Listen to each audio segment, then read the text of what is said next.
Manhood. Manhood is the isthmus between two extremes, the ripe, the fertile season of action when alone we can hope to find the head to contrive united with the hand to execute. Each age has its peculiar duties and privileges, pleasures and pains. When young, we trust ourselves too much. When old, we trust others too little. Rashness is the error of youth, timid caution of age. In youth, we build castles and plan for ourselves a course of action through life. As we approach old age, we see more and more plainly that we are simply carried forward by a mighty torrent, borne here and there against our will. We then perceive how little control we have had in reality over our course, that our actions, resolves, and endeavors, which seem to give such a guiding course to our life, are but eddies of the mighty stream that rolls to its appointed end. In childhood, time goes by on leaden wings, 10, 20 years. A lifetime seems an endless period.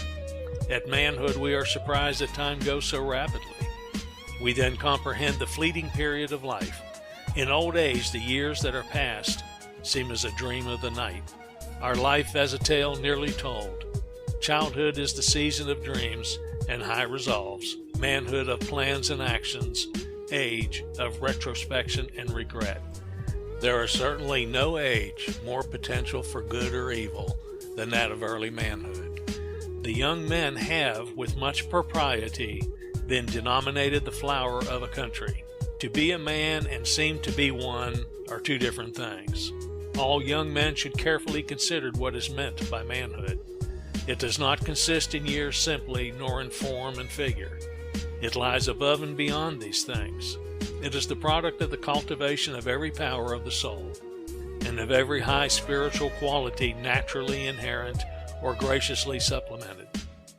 It should be the great object of living to attain this true manhood. There is no higher pursuit for the youth to propose to himself. He is standing at the opening gates of active life. There he catches the first glimpse of the possibilities in store for him. There he first perceives the duties that will shortly devolve upon him. What higher aim can he propose to himself than to act his part in life as becomes a man who lives not only for time but for eternity? How earnestly should he resolve to walk worthily in all that true manhood requires? There are certain claims, great and weighty, resting upon all young men, which they cannot shake off if they would. They grow out of those indissoluble relations which they sustain to society and those invaluable interests, social, civil, and religious, with all the duties and responsibilities connected with them, which are soon to be transferred to their shoulders from the venerable fathers who have borne the burden and the heat of the day.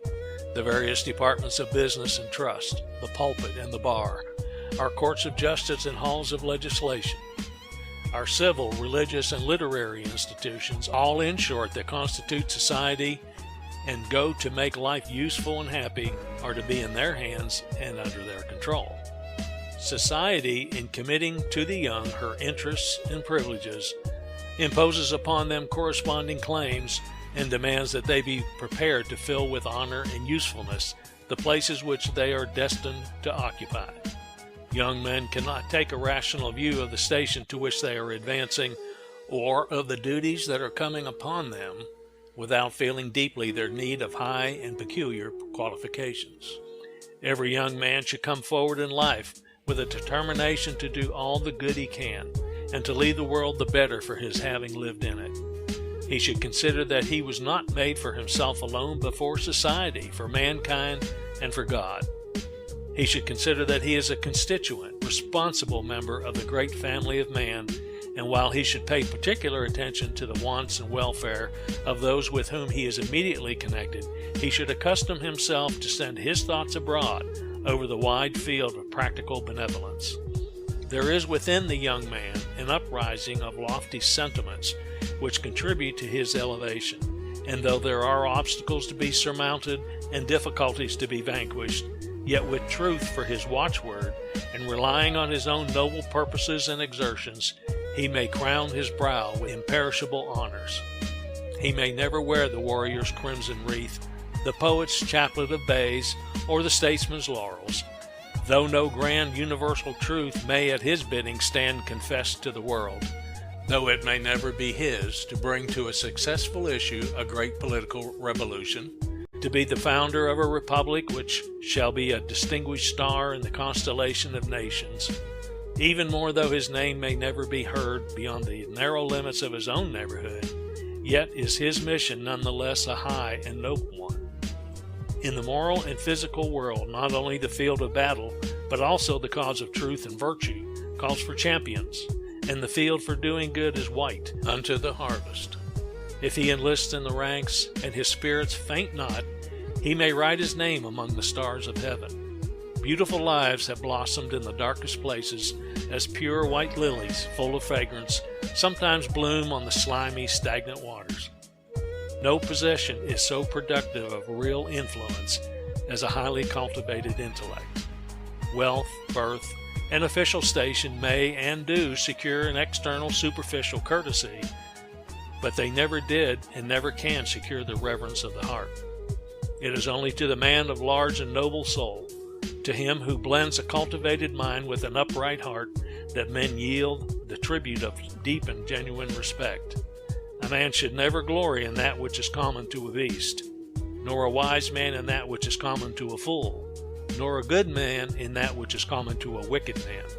Since it is in the intellect that we trace the source of all that is great and noble in man, it follows that if any are ambitious to possess a true manhood, they will be men of reflection, men whose daily acts are controlled by their judgment, men who recognize the fact that life is a real and earnest affair, that time is fleeting, and consequently resolve to waste none of it in frivolities, men whose life and conversation are indicative of that serious mien and deportment which well becomes those who have great interest committed to their charge, and who are determined that insofar as in them lies life with them shall be a success, who fully realize the importance of every step they may take, and consequently bring to it the careful consideration of a mind trained to think with precision. The man who thinks, reads, studies, and meditates has intelligence cut in his features, stamped on his brow, and gleaming in his eye. Thinking, not growth, makes perfect manhood. There are some who, though they are done growing, are only boys. The constitution may be fixed while the judgment is immature. The limbs may be strong while the reasoning is feeble. Many who can run and jump and bear any fatigue cannot observe, cannot examine, cannot reason or judge, contrive or execute. They do not think. Such persons, though they may have the figure of a man and the years of a man, are not in possession of manhood. They will not acquire it until they learn to look beyond the present and take broad and comprehensive views of their relations to society.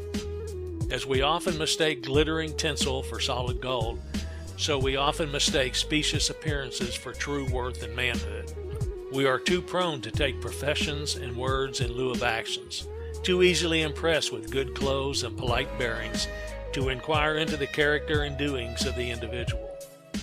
Man should be rated not by his hoards of gold, not by the simple or temporary influence he may for a time exert, but by his unexceptional principles relative both to character and religion. Strike out these, and what is he? A savage without sympathy. Take them away, and his manship is gone. He no longer lives in the image of his Creator. No smile gladdens his lips, no look of sympathy illumes his countenance to tell of love and charity for the woes of others. But let man go abroad with just principles, and what is he? An exhaustless fountain in a vast desert, a glorious sun, shining ever, dispelling every vestige of darkness. There is love animating his heart, sympathy breathing in every tone, tears of pity, dewdrops of the soul, gather in his eye and gush impetuously down his cheek. A good man is abroad, and the world knows and feels it. Beneath his smile lurks no degrading passion. Within his heart there slumbers no guile.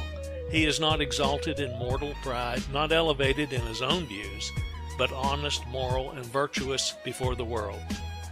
He stands throned on truth. His fortress is wisdom, and his dominion is the vast and limitless universe. always upright, kind, and sympathizing, always attached to just principles and actuated by the same, governed by the highest motives in doing good. These constitute his only true manliness.